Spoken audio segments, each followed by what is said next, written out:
Tokyo, Japan needs to keep its coronavirus containment policies in place until the number of cases falls more, experts said on Friday, with the government set to decide on whether to maintain a state of emergency. The month-long state of emergency is set to expire on May 6. Prime Minister Shinzo Abe said the situation remained tough and he would make a decision on the emergency on Monday.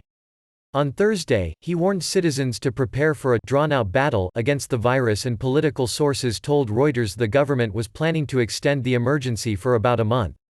For a while, we are going to need to keep these policies going, Shigeru Omi, a member of a government panel of experts, told a news conference after a meeting on Friday. New cases haven't declined quite as much as we'd like, and there are some regions where the medical system hasn't been able to prepare sufficiently. Earlier, Economics Minister Yasutoshi Nishimura told reporters the experts had also said some regions needed to keep strict restrictions in place while others could start to ease them. Japan has had more than 14,000 confirmed cases and 436 deaths, according to an NHK tally. Of the confirmed cases, more than 4,000 were in the capital, Tokyo, with 165 new ones on Friday. But there are worries that Japan's low testing regime has undercounted many coronavirus cases, and fears that the medical system may be strained caring for them. The outbreak and slowdown in business activities is darkening the outlook for the world's third biggest economy, leading to calls for more spending even after Parliament approved an extra budget to fund a $1.1 trillion stimulus package. Consumer prices in Tokyo fell for the first time in 3 years in April and national factory activity slumped, data showed on Friday, increasing worries the coronavirus outbreak could tip the country back into deflation. The government has called for vigilance during the long Golden Week holiday, normally a peak travel period, that runs through May 6, calling on people to stay home and reduce contact with others. Abe declared the emergency on April 7, initially for Tokyo and several other prefectures after a jump in infections, and later extended it nationwide.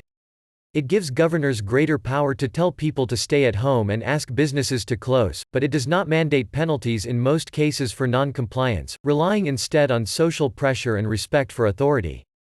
Tokyo has seen a decline in daily reported cases since hitting a peak of 201 on April 17, with further falls into double digits this week, but the city's governor, Yuriko Koike, has warned residents not to be complacent. On Friday, the Nippon Foundation, a philanthropic organization, unveiled the first part of a field hospital built in a waterside area of Tokyo. Set up in an arena built for Paralympic sports, the 100-bed facility features alcoves containing a bed, locker and table set apart from each other. Other beds will be put in tents and expanded as needed, NHK reported. The International Olympic Committee and the government in March postponed the Summer Olympic and Paralympic Games for a year, until July 2021, because of the coronavirus crisis.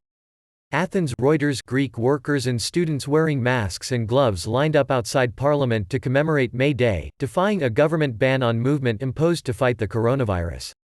Using colorful plastic markers placed on the ground to help them observe distance rules, hundreds of protesters joined a rally organized by the communist-affiliated group PAME. The protesters waved flags, chanted slogans and held banners reading "No sacrifice for the bosses." Movement restrictions, imposed in March as part of a nationwide lockdown, will be gradually eased in the coming months, starting on Monday. Some retail businesses, including hair salons and bookshops, will also open on Monday. Most businesses have been hurt by the lockdown.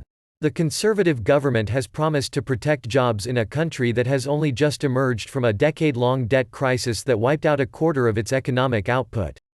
Greece hopes a step-by-step revival of economic activity won't trigger a new wave of infections. The country has so far registered 2,591 cases and 140 deaths.